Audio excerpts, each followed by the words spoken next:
এবং রাসূলুল্লাহ সাল্লাল্লাহু আলাইহি সাল্লাম একটা ভয়ঙ্কর হাদিস বলেছেন। এই হাদিসটা যতবার পড়ি থরথর করে আত্মাটা কাঁপে। কিয়ামতের দিন আল্লাহ তাআলা অনেক শহীদকে বলবেন, তুই জাহান্নামে যাবে।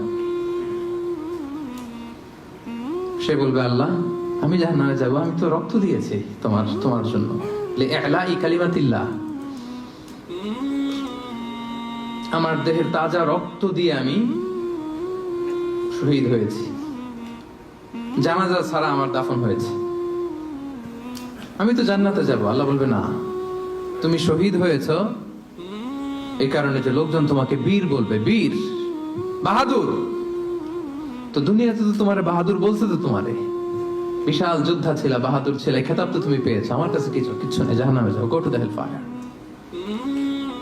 অনেক দানশীলকে আল্লাহ বলবে, জাহান্নামে যাও। সে বলবে, আল্লাহ আমি জাহান্নামে যাব? আমি তো মসজিদ, মাদ্রাসা, এতিমখানা, বৃদ্ধাশ্রম এমন কিছু নাই যে বাকি রাখছি, শত শত মসজিদ আমি করেছি, আমি কেন জাহান্নামে যাব? আল্লাহ বলবে, না, তুমি দান করেছিলে এই জন্য যে লোকজন তোমার দানশীল বলবে, দানবীর বলবে, আদেম তাই বলবে, ওটা তো তোমাকে বলা হয়েছে, জাহান্নামে যাও, আমার কাছে কি চাও, go to the hell fire.